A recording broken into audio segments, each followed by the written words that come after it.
Dans l'une des vidéos précédentes, nous avons parlé de l'impact du nom. Et s'il y a impact du nom, c'est qu'il y a aussi impact du sang. Et l'impact du sang dans la vie d'une personne est très crucial, donc très destructif, différemment de l'impact du nom. Et c'est pourquoi en tant qu'enfant de Dieu, fils et fille de l'Éternel, donc Jésus-Christ, il est important que tu fasses un travail spirituel afin de briser les liens du sang qui sont encore dans ta vie.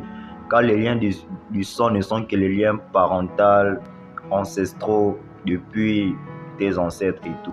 Car j'aime toujours dire que si dans ta famille à toi, les femmes ont du mal à enfanter, arriver à un certain niveau après tes études, pour avoir le travail, c'est difficile. Pour atteindre un certain niveau, même pour voyager, ça peut être tout comme l'impact du nom, aussi les liens du sang. Et c'est très dangereux parce que le mystique, celui qui te veut du mal, donc l'ennemi, il t'atteint très facilement par les liens du sang. Et pour t'atteindre, il ne passe que par ceux qui sont plus proches de toi, qui sont aussi entourés avec, donc s'ils sont dans la même secte. Tu vois, s'il y a un sorcier, s'il y a un homme fort dans ta famille, donc celui qui veut ton mal, par la voix de ce parent, de ce proche, ce sorcier pourra plus avoir facilement le moyen de t'atteindre par ton proche. Pourquoi? Parce que tu es lié à lui par le sang. Et cela, c'est très très dangereux. Et c'est pourquoi tu constates toujours que tu as fait des études, tu as eu les diplômes. Pour avoir le boulot, c'est grave. Tu es en couple. Pour enfanter, c'est difficile. Pourquoi? Parce que ce sont des décrets.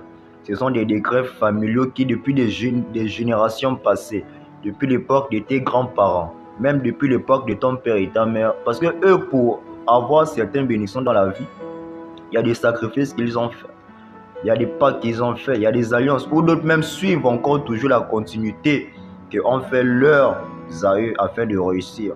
Mais peut-être toi, tu n'es pas le cas. Peut-être que toi, ta destinée est haute, car tu es un élu, tu es un ambassadeur, une ambassadrice du Seigneur Jésus-Christ. Et c'est toi qui as le mandat, qui as le dépôt de renverser cette autel, afin d'imposer l'autel du Seigneur Jésus-Christ dans ta famille. Et c'est pourquoi tu dois payer le prix. Mais pour payer le prix, tu dois éloigner l'idolâtrie de toi et renverser les liens parentaux, donc les liens de sang, afin que tu puisses, toi, prospérer et rentrer dans ton pays de gloire, qui n'est que Canaan, comme nous promet la parole de Dieu. Car tu es aussi Israël. Donc, tant que tu ne brises pas les liens du sang, tout comme